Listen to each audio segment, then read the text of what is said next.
I'm Sam Wilson with Wilson Custom Knives. Doing a video today, I want to talk about a new model that I'm offering. This one here, the SS2, which stands for Safe System 2.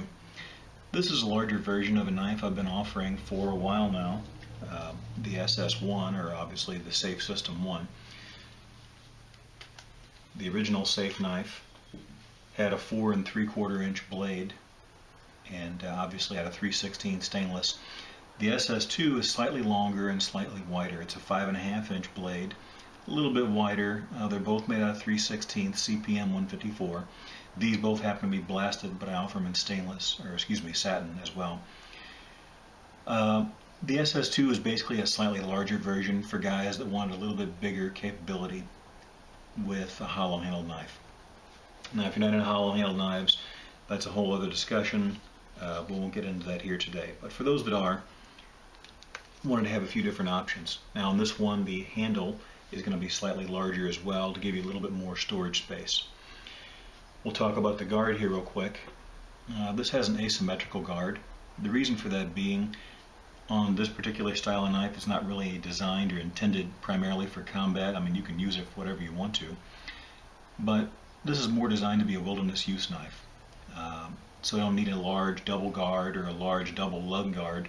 It isn't necessary, it's just going to get in the way. So we took the guard down about as close as we could and still leave room for lashing holes. Plus obviously there's a lashing hole in the butt cap as well. The edges have all been radius nicely, so you can put your thumb up there on the spine of the knife and choke up if you want to use it that way. It's going to be a little more comfortable than having to work around a large guard or a lug or something like that. Now, another option we offer on this one here is, and in fact it's all available on all my knives now, the butt caps that I use are aluminum. You can hammer with these, and I've pounded tin steaks and things like that with them, cracked nuts, so on and so forth. But if you want to do something slightly heavier, or you're worried about durability in an emergency, the aluminum is going to gouge. It's not going to fall apart. I mean, aluminum is not weak. It's just going to be softer than steel, obviously, so it's going to gouge and scratch easier. So what I now offer as an option, and this particular knife has it, is a steel-plated butt cap. You can see on the butt cap, the aluminum is here, and this last little 1/16 of an inch or so, maybe a little bit more than that, is stainless steel. Now it is threaded and epoxied onto that aluminum butt cap, so it's not going to come off there. And being steel, it's going to be significantly stronger as far as resisting dents and deformation, things like that. So you can pound with a knife if you want to, and you know, use it as you see fit, obviously within reason. It isn't a huge difference from the butt cap on the original Safe system. You can order them both ways whenever you order the knife, and there's not a large cosmetic difference. This one just happens to be all aluminum, and this one is going to have the stainless plate on there. I'm going to talk about the sheaths here real quick. This particular one has two sheaths, the regular sheath, and this one has a pouch. Obviously we'll get to that in a second. The idea behind this, I get questions sometimes, why don't you have just a regular snap strap that goes around here, or that goes over the guard and snaps into the body of the sheath? Well, I'm not a huge fan of snap straps. Number one, they tend to rattle. They do get weaker with age, and I just always found they get in the way. Whenever I'm trying to draw the knife, I've often cut them if they're on the blade side, or when I'm trying to resheath the knife, they get in the way. You can't totally get around that without having other complications. There's going to need to be some type of retention system. So what I do here is, I've got a large bandage on my fingers, so a little bit more difficult than usual. This has a leather tab and a Sam Brown stud. And that's extremely secure retention. I mean, that's not going to come off. It's got shock cord on the side, and that helps to adjust for the leather and the shock cord as well as they age and shrink a little bit and get weaker and whatever else. This will help keep the tension high on there, and the knife isn't going anywhere. It's locked in well. Now my favorite part about this is when you want to draw the knife, you just take and you pop that off, and man, that thing just flies out of the way.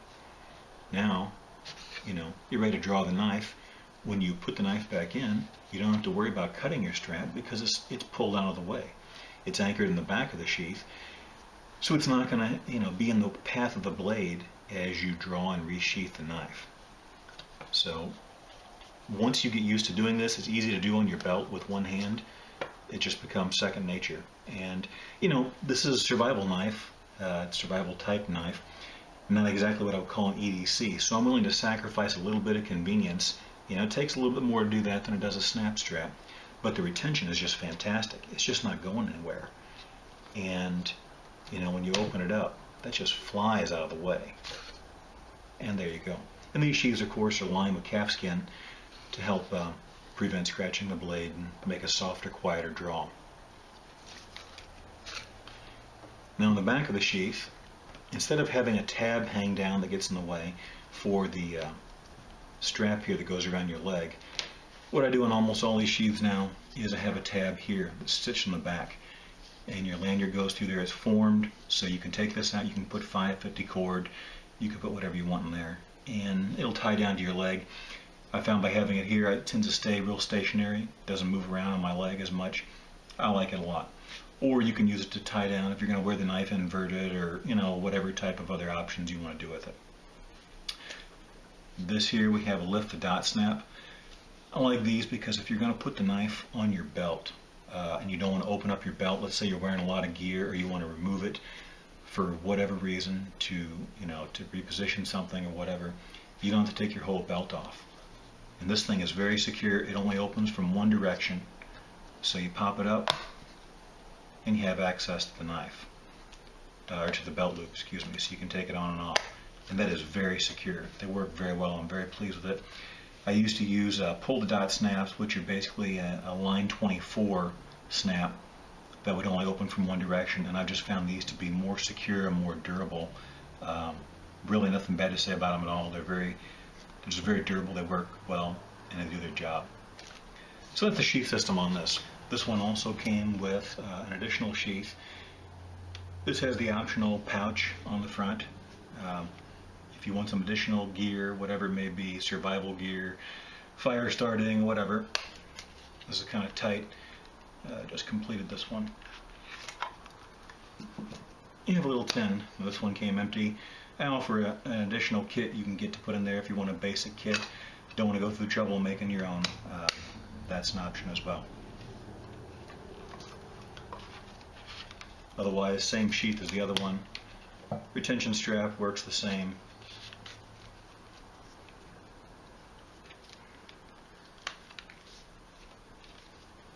And it's locked in there really good. And the last option for this one is the Psk knife. Psk stands for Personal Survival Kit, obviously, so this goes in your kit. This one has a sheath that allows it to be worn as a neck knife. You got the little leather sheath here, your lanyard. You can do whatever you want with that. But it fits in there, nice and snug, and then you have a lanyard to help draw it out.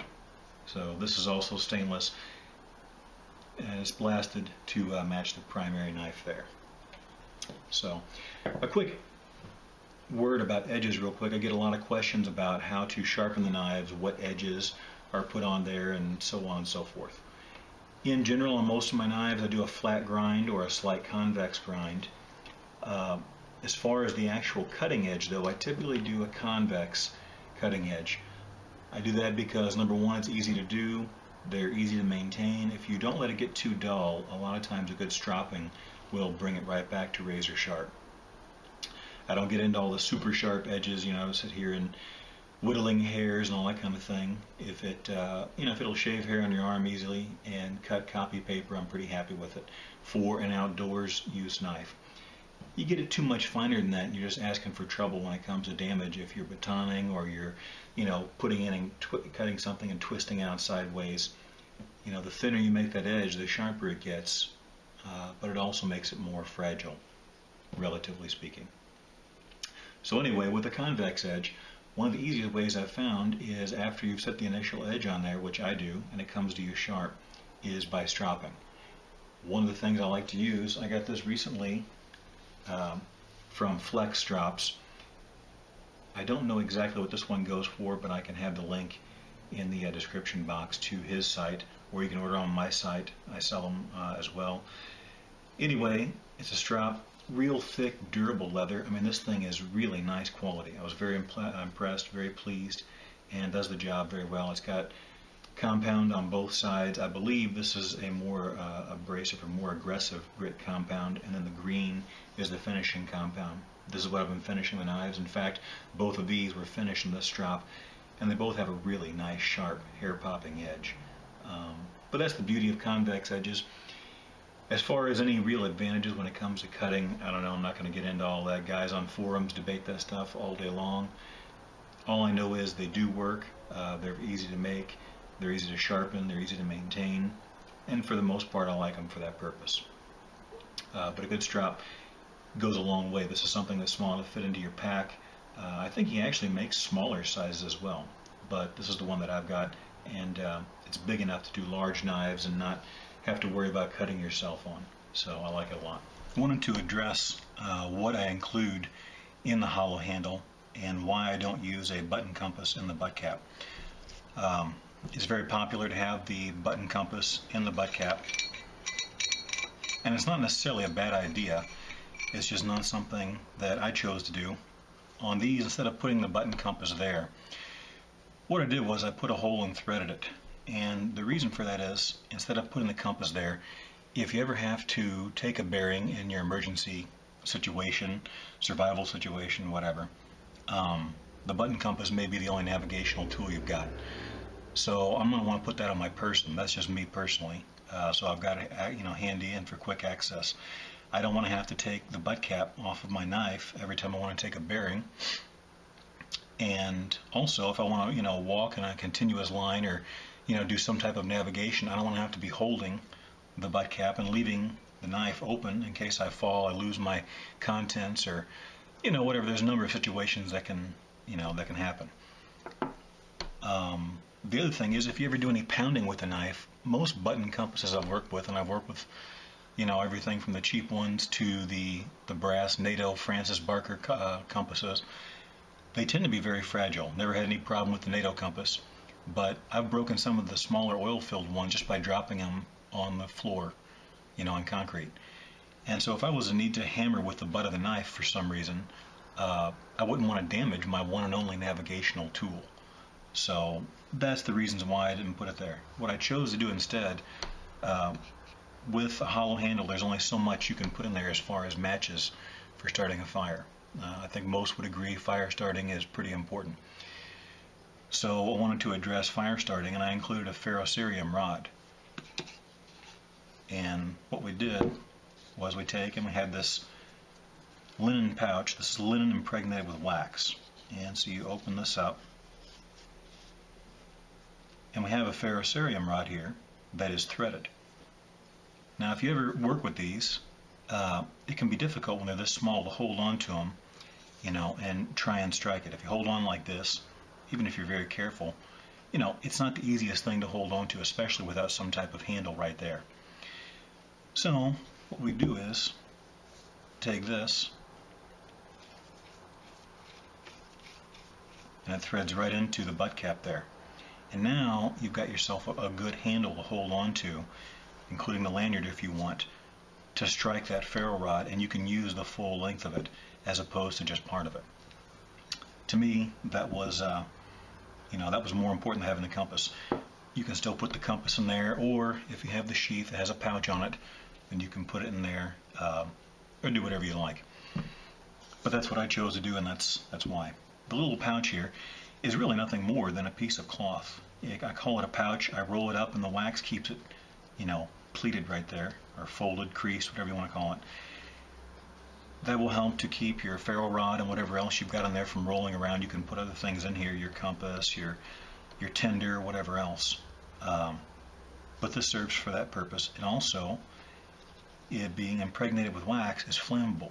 So you can cut a strip off like that, and that strip will burn about 1.5 to 3 minutes depending on the conditions in the outdoors.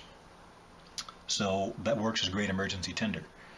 And after it's all used up, then you can get some more or whatever else. I include this in usually this size or a little bit larger, and you can cut it down and to whatever size you want. If you don't want to use it at all, then you can chuck it or put it in your pocket or whatever else. This is just like the convex edges. Some people say a V edge is better, some say a convex edge is better. A lot of them are, both of them in my opinion work well. Depends on what you're doing. I put convex edges on these because most guys like to be able to strap their edge back up. It's not that big of a deal. Same thing with what you put in the hollow handle. Everybody has their preferences, so do what you want with that.